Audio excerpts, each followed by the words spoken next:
Okay, so first I'm going to give a recap of what happened in episode 2. Then in the end, I'm going to talk about some broader questions about the show in general, the nature of these two realities, some stuff we got answered, and some stuff we still don't know. But first, I'm going to give some advice on this show. This isn't a show where you can half pay attention and still enjoy it. There aren't a lot of cool visuals, not a lot of cool dialogue, things that are memorable. What this show's great at and why it's fun, you have to pay attention, one, to all the characters and especially their mannerisms and how they act and how they conduct themselves, because there's some subtle differences that you'll really appreciate if you pay attention. And then also pay attention to the worlds and different world building aspects, because when you pay attention to different features of the two realities and how they're the same or different from our reality, then you can start theorizing and postulating and try to come up with your own theories about what happened, why one of the worlds is mad at the other, and that's when the show becomes fun. And one more thing, since every character and their doppelganger have the same birth name, there's always going to be confusion, so just for simplicity's sake, I'm going to call the world where Howard's just a low-level office drone just Howard, and then all the characters in the world where Howard's this super spy, I'm going to say Howard Prime. But that doesn't mean at all that I think one of the worlds is a copy, or so that don't read anything into that about the relationship between the worlds. That's just for expediency and shorthand, just to communicate which character I'm talking about. I think if you say that one of the worlds is the primary world and the other world is a copy or derivative, I think you're misunderstanding the nature of these two worlds. Now, you can say that one of the realities is our reality post the split, where we were living, like, let's say our world in the 1960s was one of these realities, and the other reality is no longer our reality because it split off.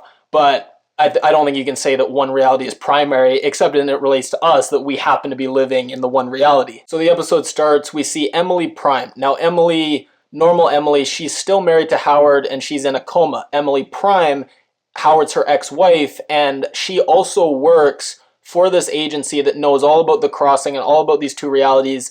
And that brings us to our first interesting question.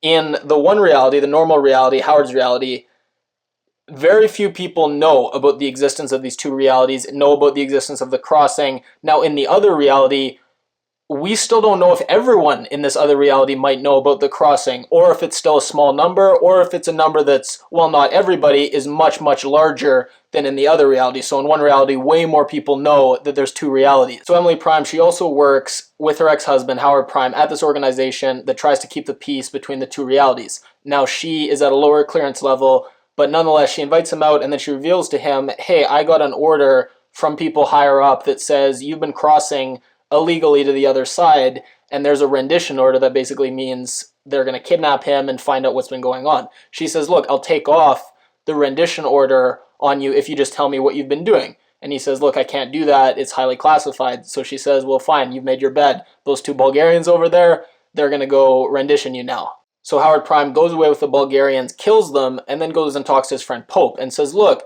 I think this rendition order was fake. I don't think the company I work for would do this to me. It doesn't make any sense.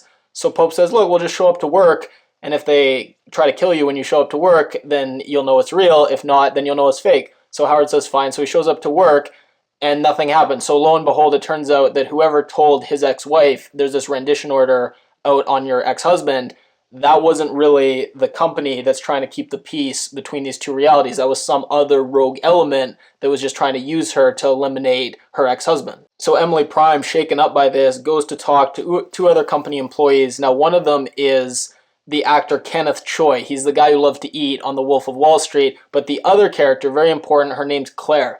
Now, why she's important is later on, she's the one who goes to Baldwin, this assassin, and tells Baldwin, hey, they're after you, and they're going to use your doppelganger to get information about you and your fears and your predictable patterns, and they're going to use this information to get you, so you've got to go and kill your doppelganger. So there's this organization that's trying to keep the peace between the two sides. We know that Baldwin has gone rogue and is murdering members of the organization on the other side to try to create conflict, and now we also know that there's Claire, who appears to be working for the company, but actually is part of this rogue element. And I just realized I keep saying company. That's not a good word for it. I'll call it an organization. They're not selling products to the population, so organization's a better way to put it. So now we get to the main storyline, which is Howard Prime trying to get to Nadia to extract information from her so he can kill Baldwin. And also Baldwin trying to get to Nadia so she can kill her so they can't get information to jeopardize her position. And there's so many interesting aspects to this. One, you see Nadia playing her violin, and you see the precision and the discipline and all those same traits that Baldwin brings to being an assassin, and it's just the same fundamental forces, just expressed in different ways. And you see the complicated feelings Baldwin has towards her doppelganger. On the one hand, she's scared and she recognizes that as a vulnerability, and she fights against this idea that they're the same, and she says she's nothing like me, we have completely different lives.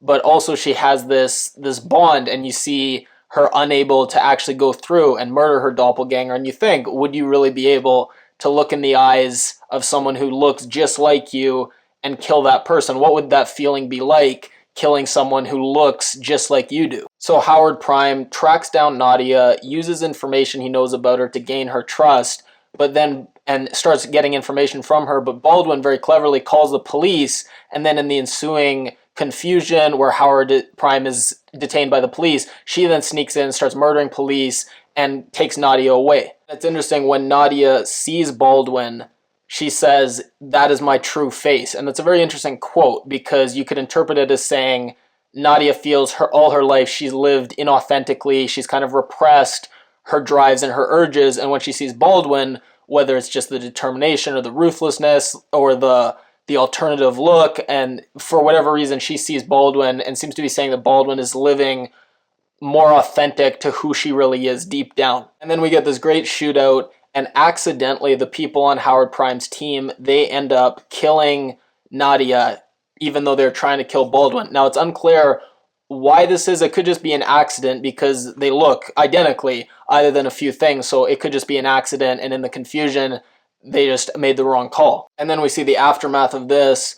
We see Ulrich and Howard Prime have this conflict, and we don't really know what's the cause of it. Ulrich says, "I know what you are," to Howard Prime. Very interesting. Also, we learn that Baldwin is now in police custody in the normal world, in normal Howard's world. And it seems like, at least in normal Howard's world, the regular police who arrest her, they have no idea about these alternate realities and this crossing. It's unclear in Howard Prime's world how much the police there know. So some of the questions we have: is one of the realities a particular kind of reality compared to the other one? Is it a dark reality and the other one's a more light one? For instance, we see Baldwin, in one reality she's a violinist, very repressed, very restrained. In the other, she's an assassin. In one reality we see Howard, he's very milquetoast and mild. In the other, he's a ruthless spy. So in one reality we see Emily, she stayed with Howard. In the other reality, they divorced for some reason. So maybe in one reality you're able to more fulfill your dark impulses, you're more aggressive. In the other reality you're not. So maybe one reality is a more repressive reality. Or are the two realities fundamentally the same?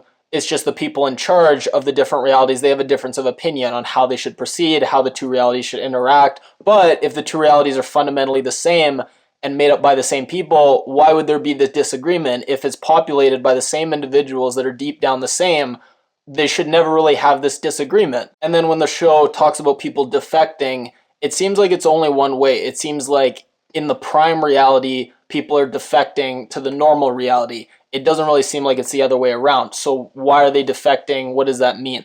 And some things we find out about the prime reality: churches are no longer used for worship, they're used for something else. We learn that you're not allowed cigarettes for whatever reason. And we still don't really know what time period we're in. We see cell phones, so it seems modern.